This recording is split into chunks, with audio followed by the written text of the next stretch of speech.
Assalamualaikum warahmatullahi wabarakatuh. Di sini kami akan menjelaskan tentang metode Fuji Mamdani, perhitungan tentang prediksi produksi kelapa sawit.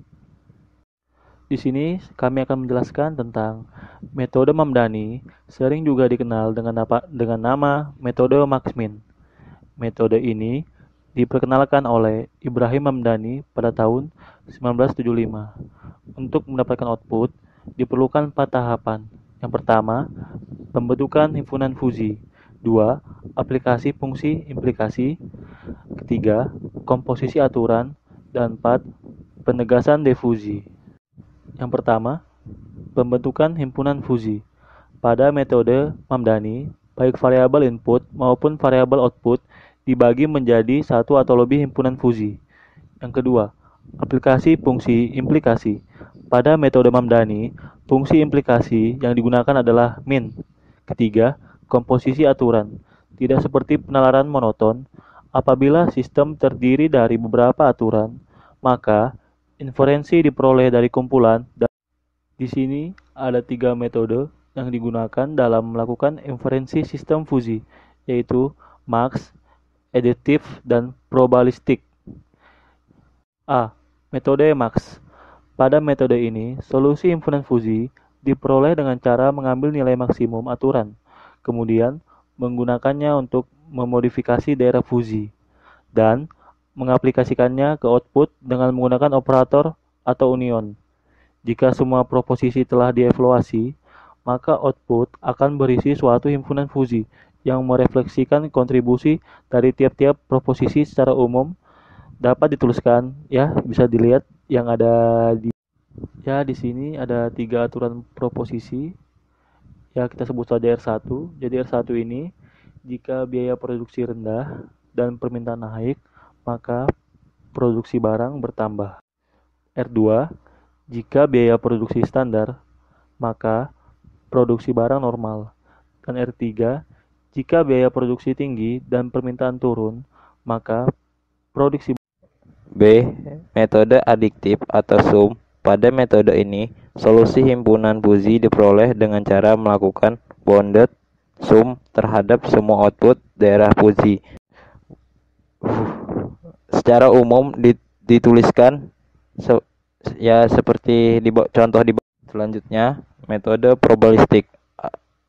Pada metode ini, solusi himpunan fusi diperoleh dengan cara melakukan produk terhadap semua output daerah fusi. Secara umum dituliskan seperti 4. Penegasan defusi. Input dari proses defusifikasi adalah suatu himpunan fusi yang diperoleh dari komposisi aturan-aturan fusi, sedangkan output yang dihasilkan merupakan suatu bilangan pada domain himpunan fusi tersebut. Sehingga jika diberikan suatu himpunan fusi dalam rank tertentu, maka harus dapat diambil suatu nilai kursif. Ya, di sini ada metode defusifikasi pada komposisi aturan Mamdani. Yang pertama ada metode centroid. Pada metode ini, solusi Kripps diperoleh dengan cara mengambil titik pusat Z atau daerah fusi. Metode bisektor. Pada metode ini, solusi Kripps diperoleh dengan cara mengambil nilai pada domain fusi yang memiliki nilai keanggotaan separuh dari jumlah total nilai keanggotaan pada daerah fusi. Yang ketiga atau C, metode mean of maximum.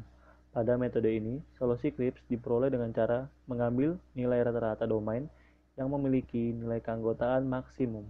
Yang D, metode largest of maximum. Pada metode ini, solusi Kripps diperoleh dengan cara mengambil nilai terbesar dari domain yang memiliki nilai keanggotaan maksimum. Dan yang terakhir, metode smallest of maximum.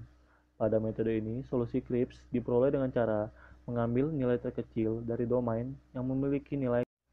Ya, di sini adalah contoh perhitungan. Di saat ini, contoh perhitungan yang akan dilakukan dengan menggunakan metode yang disajikan dalam tabel di atas. Nilai keanggotaan himpunan sedang dan tinggi dari variabel permintaan dapat dicari dengan permintaan 97 ton. Jadi 97 ton itu bisa dilihat di gambarnya. Dan yang kedua ini nilai keanggotaan himpunan sedang dan tinggi dari variabel dapat dicari dengan persediaan 30 ton. Itu bisa dilihat juga rumusnya di gambar tersebut.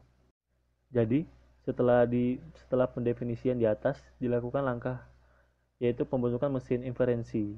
Berikut contoh mesin inferensi Fuji Mamdani yang terbentuk.